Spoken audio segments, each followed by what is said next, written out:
Hola amigas, hola amigos, bienvenidos al Mundo Blog de Miguel Caballero. Hoy quiero hacer un breve vídeo para mostraros esta imagen inédita y yo creo que histórica del castillo. Hay un dicho, una regla no escrita entre la gente de Martos que dice que todo buen marteño o marteña que se precie debe de subir al menos una vez en la vida al castillo de la Peña.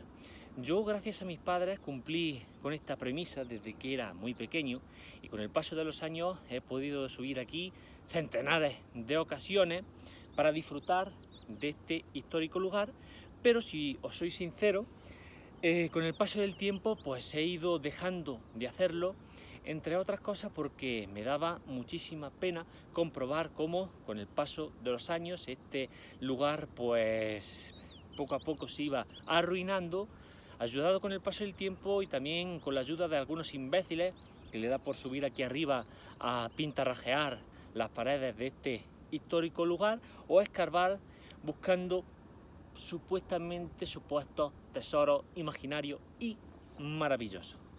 Aún así hoy subo por fin con esperanza por esta nueva imagen que se puede ver de nuestro castillo.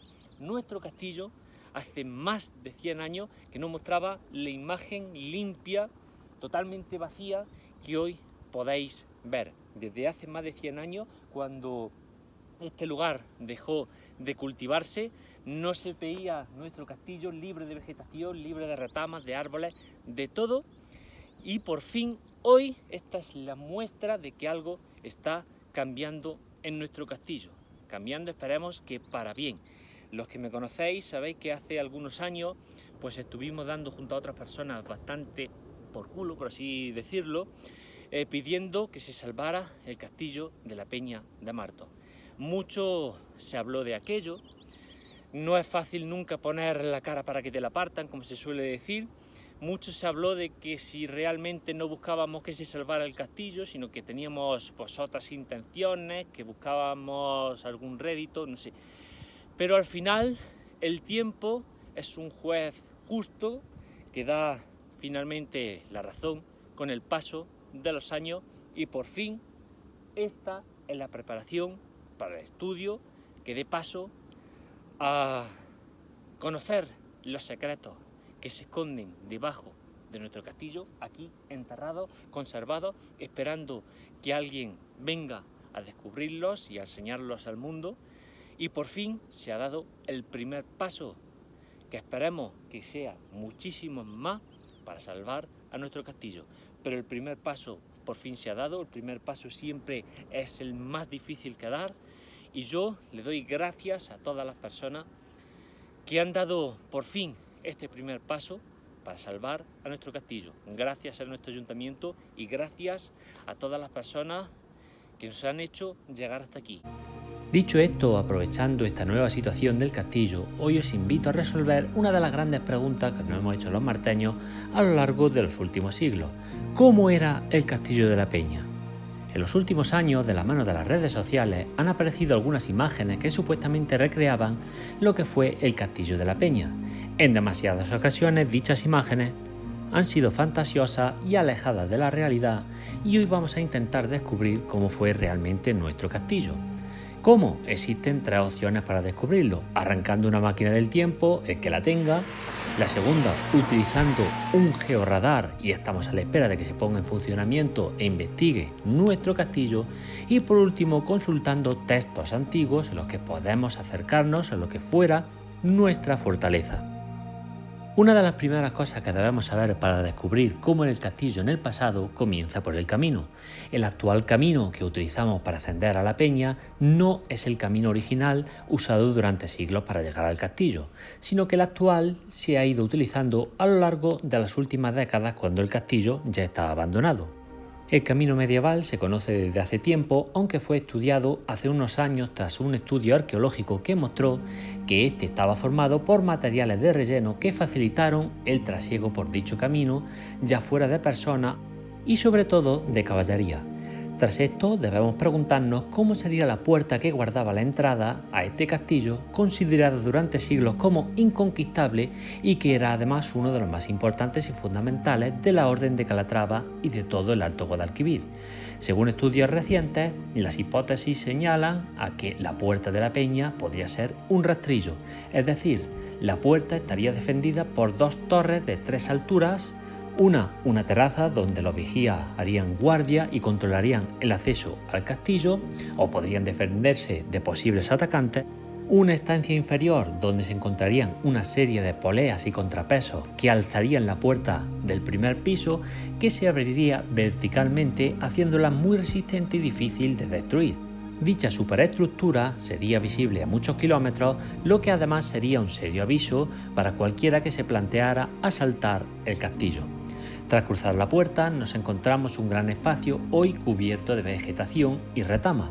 Para intentar descubrir qué pudo ocupar este enorme lugar tenemos que echar mano a los textos antiguos. Como ya hemos hablado, el camino al castillo estaba adaptado para el trasiego de caballería, único medio de transporte humano durante siglos. Por ello, los documentos que describen al castillo nos hablan de las caballerizas en donde se guardarían los animales y se les alimentaría. Dichas caballerizas podrían situarse cerca de la pared de Malvecino, ya que una gran cantidad de animales produciría una gran cantidad de desechos en descomposición que en la Edad Media eran fuente de enfermedades, por lo que dichos desechos podrían ser arrojados por el Malvecino, fácilmente alejándolos del castillo sin esfuerzo. Pero ¿para qué necesitaría el castillo un trasiego constante de animales? Volviendo a los textos antiguos, encontramos que los habitantes de la fortaleza se cuidaron de hacer al castillo lo más autosuficiente posible. Es por ello que construyeron en su interior una de las 3 almazaras que existieron en Martos en el siglo XVI para abastecerse de su propio aceite. Se conoce también la existencia de un lagar para la producción de su propio vino y también de la existencia de su propia tahona, un molino y horno de trigo para hacer pan. Aceite, vino y pan eran y siguen siendo ingredientes fundamentales de la dieta mediterránea, cuyos cultivos eran y siguen siendo muy numerosos en Martos. No es de extrañar que se abasteciera de ellos al propio castillo para alimentar a su población. Junto a ello encontramos la alberca, cuya profundidad hoy no conocemos al estar parcialmente enterrada, pero por las grandes dimensiones que tiene podemos calcular que podría acumular grandes cantidades de agua que se recogía gracias a las canalizaciones que existen por todo el castillo y que concentraban el valioso líquido, el agua, aquí permitiendo que la suciedad se precipitara al fondo de la alberca, haciendo que tras el paso por la misma el agua se guardara en el aljibe continuo a oscuras para que fuera conservada durante mucho tiempo. El enorme tamaño de estas infraestructuras aseguraba así durante mucho tiempo el abastecimiento de agua, fundamental para la vida normal en el castillo y de vital importancia en caso de asedio, ya que la población vivía gracias a estos depósitos de agua. Y hablando de población, no se sabe con exactitud cuánta gente pudo vivir en el castillo, pero si pensamos en el hecho de que el castillo contaba con unos importantes depósitos de agua ya citados y además estaba preparado para proveerse de sus propios alimentos, como hemos visto, es de suponer que el castillo no estuviera únicamente habitado por la guarnición que lo defendía, sino que en él podrían vivir desde la familia de los soldados a otros habitantes que, pese a las dificultades que ofrecía la fortaleza para vivir, preferían seguridad a comodidad. Si además recurrimos a textos antiguos, podemos comprobar cómo en el asedio al castillo ocurrido en 1325 por el rey nazarí Ismael I, se dice que se desataron las manos de los soldados contra todos los habitantes del castillo, ya fueran mujer o varón, viejo o pequeño, y fue cruel la matanza y detestable suceso, y a la mañana siguiente se elevaron montones de cadáveres en cuyas cumbres se subieron los almoedanos para llamar a la oración.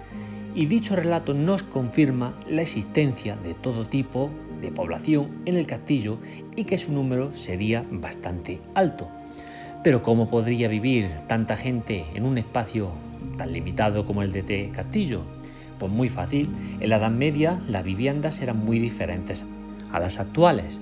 Los salones, salitas, salas de estar, comedor, etcétera, que actualmente utilizamos para comer, ver la tele o relajarnos no existían porque obviamente ni había tele ni electricidad, tampoco existían los cuartos de baño, ya que al no existir el agua corriente ni los calentadores de agua, la gente reducía sus baños al verano en arroyos y acequias y por tanto las casas quedaban reducidas a un par de habitaciones.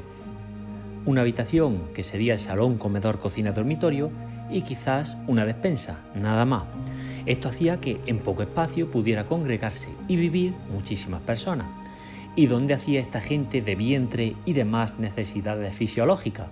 En la mayoría de los castillos existían letrinas públicas donde la gente no solo hacía sus cosas, sino que convivía en sociedad como la cosa más normal. Es muy probable que nuestro castillo no fuera una excepción e incluso podemos pensar que dichas letrinas se encontrarían cerca de la pared de Malvecino, alejando así todo tipo de restos y malos olores del castillo. Y puesto que hemos hablado del precipicio de Malvecino en varias ocasiones, hay que señalar que es muy probable que este lugar fuera el muliar o vertedero del propio castillo, donde se arrojaron todo tipo de restos, escombros y desperdicios a lo largo del tiempo. Y si nos fijamos desde la parte baja de Martos, podemos ver que en esta pared existen dos islas de tierra que muy posiblemente se formaron a lo largo de los siglos de arrojar desperdicios en esta zona. Pero es que si nos arriesgamos a subir por este lado difícil de la peña, encontramos infinidad de restos de cerámicas antiguas que confirman nuestras sospechas. Sabiendo esto, podemos pensar en la famosa leyenda del despeñamiento de los hermanos Carvajales, que fueron arrojados de la peña por esta pared de Malvecino, lo cual es toda una declaración simbólica, ya que fueron arrojados por este lugar como un símbolo de desprecio hacia ellos, como si los Carvajales fueran lo más bajo de todo. Regresando de nuevo al castillo, nos topamos con el foso que defendía y separaba la zona baja del castillo del alcazarejo. Lo primero en lo que se piensa cuando se habla de este lugar normalmente es que era una defensa llena de agua que impedía el avance de cualquier enemigo, pero no. Este foso, como la mayoría de los fosos de los castillos, jamás guardaron agua, ya que el agua era demasiado importante para desperdiciarla simplemente tirándola para impedir el paso de un enemigo. El foso en sí ya sería una barrera suficiente para parar cualquier ataque, ya que además los restos de las murallas que quedan junto a él nos cuentan que al obstáculo en sí, que era el foso, se le unían unas soberbias murallas que reforzaban la separación de dos partes del castillo. El foso además nos habla de que fue la cantera del castillo y que mientras se excavaba la roca sobrante del mismo, era utilizada para los sillares de las murallas, siendo la roca de la peña muy fuerte para tal uso. Y por fin llegamos a la torre del homenaje y el alcazarejo, el lugar que estuvo preparado para resistir un ataque a la desesperada si las defensas del castillo cedían.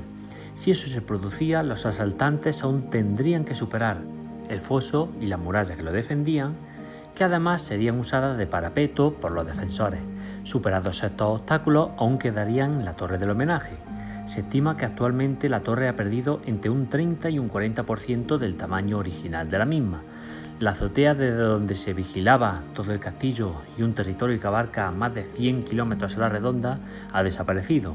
De la tercera planta apenas quedan los restos de algunos muros y restos de la bóveda que la sujetaba. El segundo piso es el que actualmente se conserva y al que accedemos cuando entramos en la torre. Bajo esta existe el primer piso, hoy totalmente enterrado entre escombros. Y se especula sobre la posible existencia de al menos una estancia subterránea que podría servir de aljibe, facilitando así que el posible asedio a la torre fuera largo al disponer de agua para sobrevivir. Terminando nuestra visita, también debemos añadir que por los restos de mortero blanco que recubren parte de la muralla del castillo en la actualidad, muchos autores señalan que nuestro castillo muy posiblemente en sus buenos tiempos estaría recubierto de mortero y pintado de cal en vez de con las piedras y sillares vistos como estamos acostumbrados a ver los castillos en la actualidad, por lo que la vista de nuestro castillo de la Peña en los siglos XVI, XV, XIV, XIII, etc. sería la de una potente fortaleza blanca en la cima de los riscos de la Peña, cuyas murallas y torres blancas enormes y amenazantes serían un faro blanco y majestuoso que coronaba Martos y del que hoy solo quedan sombras. Y hasta aquí el vídeo de hoy y os invito a seguir en mi canal para seguir adentrándonos en los secretos de nuestra historia. ¿Qué guarda nuestra peña? La mesa del rey Salomón. ¿Qué secreto se llevaron a la tumba los hermanos Carvajal? Muy pronto.